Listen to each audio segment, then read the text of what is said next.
Okey, Assalamualaikum warahmatullahi wabarakatuh dan selamat sejahtera pada semua pelajar yang akan mengikuti kelas ASK pada hari ini bersama saya Cikgu Nora Syikin.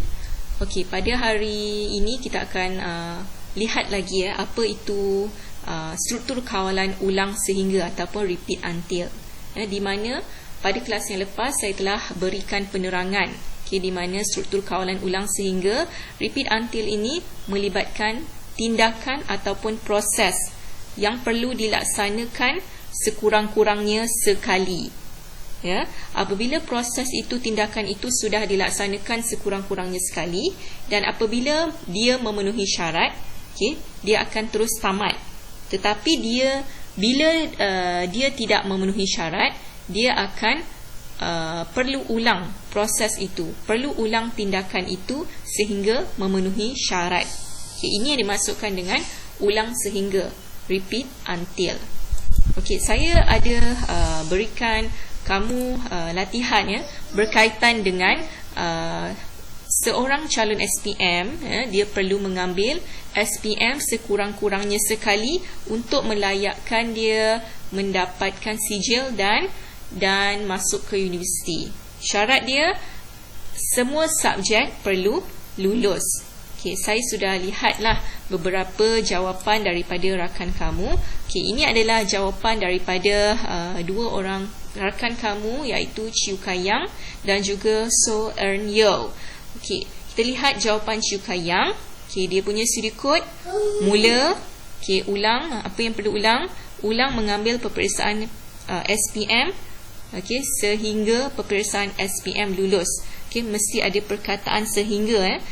Di sini Chiu Kayang dia tertinggal perkataan sehingga di dalam siri kod dia, dan tamat. Perkataan sehingga mesti tulis. Kemudian kita lihat dia punya carta alih. Mula, mengambil peperiksaan SPM. Adakah peperiksaan SPM lulus? Jika ya, tamat. Jika tidak, dia perlu ambil lagi peperiksaan SPM. Sehinggalah peperiksaan SPM lulus. Ini carta alih ni betul. Kemudian kita lihat jawapan So Earn Yo. Mula mengambil peperiksaan SPM, kemudian menjalankan peperiksaan SPM bermaksud dia melaksanakanlah peperiksaan SPM. Adakah peperiksaan lulus?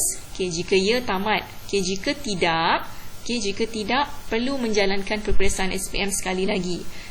Jadi perkataan tidak, So Earn Yo tertinggal di sini. Perlu ada perkataan tidak. Siri kod dia, mula mengambil peperiksaan SPM. Ulang apa? Ulang menjalankan peperiksaan SPM sehingga peperiksaan lulus. Jadi ini betul lah. Siri kod dia betul. Jadi ini adalah jawapan daripada dua rakan kamu. Dan saya sudah lihat, saya sudah semak jawapan-jawapan daripada kamu semua. Dan rata-ratanya ada yang betul, ada yang tepat, ada yang kurang tepat. Tapi tak mengapa, kamu boleh buat pembetulan lah berdasarkan jawapan rakan kamu dan juga jawapan saya, jawapan untuk skema jawapan untuk soalan tu. Jadi mula, ini adalah jawapan untuk skema jawapan bagi soalan tersebut. Mula, setkan semua subjek sama dengan lulus. Ulang apa? Ulang mengambil peperiksaan SPM sehingga semua subjek lulus. Sama dengan lulus dan tamat. Ini adalah siri kod dia. Jadi ini adalah carta alih dia. Mula, kemudian setkan semua subjek sama dengan lulus. Maksudnya semua subjek perlu lulus. Ini adalah dia punya syarat dia. Kemudian mengambil peperiksaan SPM. Mengambil peperiksaan SPM adalah tindakan dia, proses. Kemudian adakah semua subjek lulus? Jika semua subjek lulus, ya, tamat. Tetapi jika ada salah satu subjek yang tidak lulus, dia perlu ulang semula mengambil peperiksaan SPM. Jadi untuk struktur kawalan ulangan, ulang sehingga ataupun repeat until, kamu perlu faham dia punya situasi dia, perlu laksanakan tindakan dahulu, perlu laksanakan proses dahulu sekurang-kurangnya sekali. Okey, apabila sudah penuhi syarat, okey, dan proses itu akan tamat. Tetapi apabila tidak memenuhi syarat di sini, okey, dia akan perlu ulang semula. Okey, itu dimaksudkan dalam situasi struktur kawalan ulang sehingga, repeat until. Okey. Hari ini saya ada satu contoh lain di mana kita menggunakan leave. Okay, leave ini adalah merupakan sistem di mana contoh kalau kamu menggunakan leave, kamu nak pergi ke tingkat 1, tingkat 2, tingkat 3. Okay, leave ini akan sentiasa bergerak sehinggalah sampai ke destinasi. Contohnya kamu, okay, ini adalah saya ambil seorang lelaki lah. Okay, contoh seorang budak lelaki ni, okay, dia nak pergi mana?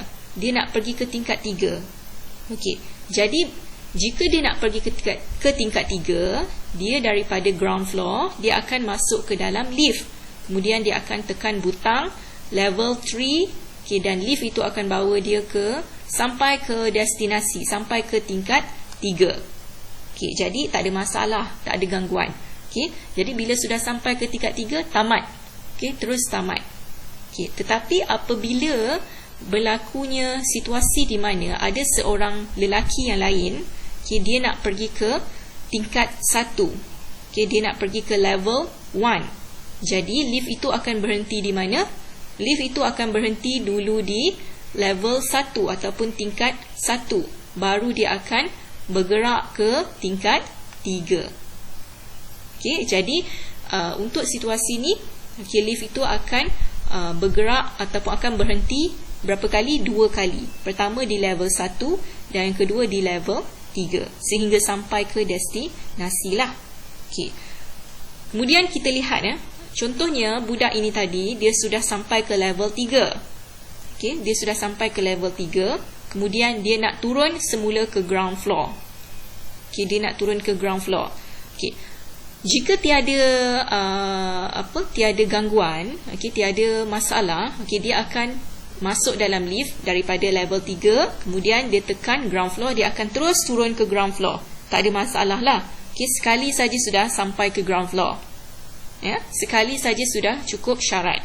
Tetapi apabila tiba-tiba ada orang lelaki, ada lelaki lain dalam ni, okay, yang sudah berada dalam ni, okay, dia nak ke level 4. Okay, contohnya kalau budak lelaki ini tadi dia sudah masuk, jadi dia akan ikut ke mana? Okay, jadi budak lelaki ini tadi dia akan ikut naik atas dulu. Okay, dia akan bergerak ke level 4 dulu, baru akan turun ke ground floor. Itu situasi biasalah, yang mana bila kamu naik lift, okay, yang biasa naik lift, kamu tahu, kamu faham situasi ini. Okay, jadi situasi menggunakan lift ini adalah salah satu sistem lah, okay, di mana yang boleh kita kategorikan sebagai struktur kawalan ulang sehingga, repeat until. Selagi tak sampai ke destinasi, selagi tak sampai ke aras ataupun ke tingkat yang mana kamu nak berhenti ke destinasi, okay, lift ini akan sentiasa bergerak. Okay, dia akan ulang bergerak. Okay, okay. Ini contoh. Okay, ini contoh serial code. Okay, contoh tadi bila seorang lelaki ni tadi, okay, dia nak ke tingkat 3. Okay, dia nak ke tingkat 3, dia perlu masuk lift, tekan butang level destinasi ataupun aras, level dalam bahasa Melayu aras. Tekan butang aras destinasi, level destinasi. Okay, dan apa yang berlaku? Lift tu akan bergerak. Okay, lift tu akan bergerak dan dia akan paparkan level lift. Dia akan paparkan aras lift. Okay, level 1, level 2, level 3 sehingga sampai ke level destinasi dan dia akan tamat. Okay, dan dia akan tamat apabila sudah sampai ke destinasi. Tetapi apabila ada seorang lelaki lain, dia nak naik juga ke level 1, ke aras 1. Jadi lift itu akan berhenti dulu ke level 1. Okay, dan seterusnya lift itu akan bergerak lagi, okay, sehingga level 3 dan lift itu akan berhenti di level 3. Ya. Jadi ini adalah situasi di mana apabila ada interruption, ada gangguan daripada perkara lain, Okey, lift itu akan ulang. Dia akan ulang pergerakan dia. Dia akan ulang bergerak. Okey, sehinggalah sampai ke destinasi. Okey. Ini adalah dia punya carta alih lah. Okey, carta alih. Okey, di mana tadi apabila seorang budak lelaki dia nak ke level 3, dia perlu masuk lift. Okey, masuk lift dan tekan butang level destinasi. Okey, contohnya dia nak pergi ke level 3. Apabila dia nak pergi ke level 3, lift tu akan bergerak. Okey, lift itu akan bergerak dan paparan level lift kita akan nampak paparan level lift. Okey, paparkan level lift saya guna simbol parallelogram. Okey, di mana paparkan ini menunjukkan output. Okey, menunjukkan pengeluaran data output Sebab itu saya menggunakan parallelogram. Okey. Kemudian adakah sampai ke level destinasi? Okey, jika ya, tamat. Okey, jika tidak, lift itu akan bergerak lagi. Okey, lift itu akan bergerak lagi jika belum sampai ke level destinasi. Okey, contoh tadi apabila ada seorang lelaki lain lah. Okey, seorang lelaki lain dia nak ke level pertama, level 1. Okey, jadi lift itu akan berhenti dulu di level 1. Okey, dan dia akan ulang bergerak ke level 3 sehingga sampai ke destinasi. Okey, barulah tamat. Okey, selagi tidak sampai ke destinasi dia akan sentiasa bergerak dan paparkan level lift. Okey, ini adalah contoh situasi menggunakan sistem lift yang boleh kita kategorikan sebagai struktur kawalan ulang sehingga ataupun repeat until. Dan saya ada sediakan latihan. Okey, saya ada sediakan latihan dalam Google Form. Okey, nanti saya harap kamu dapat buatlah latihan tersebut. Okey, dan untuk hari ini, okey, itu sajalah. Okey, assalamualaikum warahmatullahi wabarakatuh dan selamat sejahtera.